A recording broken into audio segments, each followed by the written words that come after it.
Ambalappuzha MLA. G സുധാകരനും CPM-ഉം തമ്മിൽ ആജന്മ ശത്രുക്കളെ പോലെയാണ് പെരുമാറുന്നത്. 5 പതിറ്റാണ്ടോളം CPM-നൊപ്പം നിന്ന് സുധാകരനെ പാർട്ടി പുല്ലുപോലെയാണ് തഴഞ്ഞത്.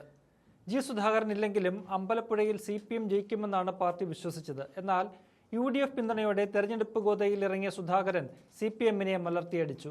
ഈ ദേഷ്യം ആലപ്പുഴയിലെ CPM നേതാക്കൾക്ക് ഇപ്പോഴുമുണ്ട്. അമ്പലപ്പുഴ നീർക്കുന്നം ഭാഗത്തുനിന്ന് അനധികൃത മണ്ണ് കടത്തലെന്ന ആക്ഷേപം അന്വേഷിക്കാനെത്തിയ ജി സുധാകരനെ CPM പ്രവർത്തകർ തടഞ്ഞു. UDF നേതാക്കളടക്കം ഇടപെട്ടാണ് ജി സുധാകരനെ അവിടെ നിന്നും മാറ്റിയത്.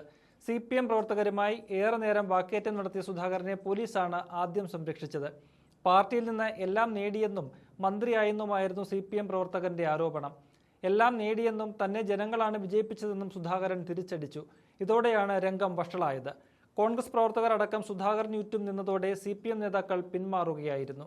ജി സുധാകരനും പാർട്ടി നേതൃത്വവും തമ്മിലുള്ള അകൽച്ച പെട്ടെന്നുണ്ടായ ഒന്നല്ല. വർഷങ്ങളായി പാർട്ടിയിൽ താൻ അവഗണിക്കപ്പെടുകയാണെന്നും അപമാനിക്കപ്പെടുകയാണെന്നും അദ്ദേഹം പലതവണ പരസ്യമായി പ്രകടിപ്പിച്ചിരുന്നു. പാർട്ടിയുടെ ജില്ലാ സംസ്ഥാന നേതൃത്വങ്ങൾക്കെതിരെ അദ്ദേഹം നടത്തിയ രൂക്ഷ വിമർശനങ്ങൾ പാർട്ടി അച്ചടക്കവുമായി ബന്ധപ്പെട്ട് വലിയ വിവാദങ്ങൾക്ക് തിരികൊളുത്തുകയും ചെയ്തു. പ്രത്യേകിച്ചും ആലപ്പുഴയിലെ പാർട്ടി പ്രവർത്തനങ്ങളിലും നേതൃത്വത്തിന്റെ ഇടപെടലുകളിലും അദ്ദേഹം കടുത്ത അതൃപ്തി രേഖപ്പെടുത്തിയിരുന്നു. പിന്നാലെയാണ് ജി സുധാകരൻ CPM-ൽ നിന്ന് പുറത്തുപോയി മത്സരിച്ച് ജയിച്ച് MLA ആയത്. എന്തായാലും വാക്തർക്കത്തിന്റെ ദൃശ്യങ്ങൾ കണ്ടുനോക്കാം. താങ്കൾക്ക് പറഞ്ഞോണ്ടൊക്കെ എന്തുവാണ് ഈ പാർട്ടിക്കെതിരല്ലേ? താങ്കളെ പാർട്ടിയാക്കിയ പാർട്ടിക്കെതിരെ അല്ലേ? അല്ലേ? ആ വെളിയിൽ പോയി അതാ പറഞ്ഞേ. എല്ലാം നേടിക്കഴിഞ്ഞ് പുറത്തു പോയി. അത്രേ ഉള്ളൂ. എന്ത് നേടാനെന്നാ? ഒന്നും നേടിയിട്ടില്ല. ഒന്നുമല്ല, നേടുമല്ലോ. പക്ഷെ നേടി അതാണ് ഞങ്ങൾ പറയുന്നത്. പാർട്ടിയിൽ നിന്ന് നേടി ഇല്ലെന്ന് പറയണ്ട. പാർട്ടിയിൽ നിന്ന് നേടി സ്ഥിരമൊന്നുമല്ല ഞങ്ങൾ പറയുന്നത്. ഞങ്ങൾ ഈ ഒരു 1.5-2 വർഷം പോയി ഞങ്ങളൊന്നും പറയത്തില്ല. സാറേന്നല്ലേ വിളിച്ചിരുന്നത്? സാറേന്നാ വിളിപ്പിച്ചിരുന്നത്. വിളിപ്പിച്ചിരുന്നത് സാറേന്നാ. അതൊക്കെയായിരുന്നു. ഓരോ പാർട്ടിയിലും പ്രവർത്തിക്കുന്നതാണ് അംഗീകരിക്കും. ജനങ്ങൾ അംഗീകരിച്ചു.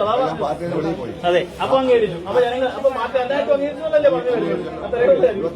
അതെ 29,000 പരാതികളുണ്ട്. കുഞ്ഞാലിക്കുട്ടി 1,80,000 അങ്ങനെ ഭൂരിപക്ഷത്തിൽ പറയുന്നുണ്ട്. ഞാൻ പറഞ്ഞത് ഇത്ര വോട്ട് ജയിച്ചു എന്ന് പറയുമ്പോൾ 1,80,000 വോട്ട് കുഞ്ഞാലിക്കുട്ടി ജയിച്ചു. അത് ആരും പറഞ്ഞിട്ടില്ല. ഞങ്ങൾക്ക് നേരിട്ട് മാറ്റാ വന്നത്. അതാണ് കണ്ട, അതാണ് പ്രശ്നം. അവിടുത്തെ പ്രശ്നമാണ് ഞങ്ങൾ പറഞ്ഞു വെച്ചാൽ തോറ്റുപോയെന്ന്. എല്ലാ തവണയും ജയിച്ചല്ലേ MLA മന്ത്രിയായത്? അതല്ല, എല്ലാ തവണയും ജയിച്ചു വന്നാണ് MLA മന്ത്രിയായത്. അതാണ് കറക്റ്റ്. ഒരു പ്രാവശ്യം പോലും തോറ്റില്ലെന്നും. പ്രസ്ഥാനം തീരുമാനിച്ചു. പിന്നെ എത്ര ദിവസമായിട്ട് വന്നത്? ഇപ്പൊ തോറ്റാണ് പ്രസ്ഥാനം തീരുമാനിച്ചായിരുന്നു. അത്രേ ഉള്ളൂ.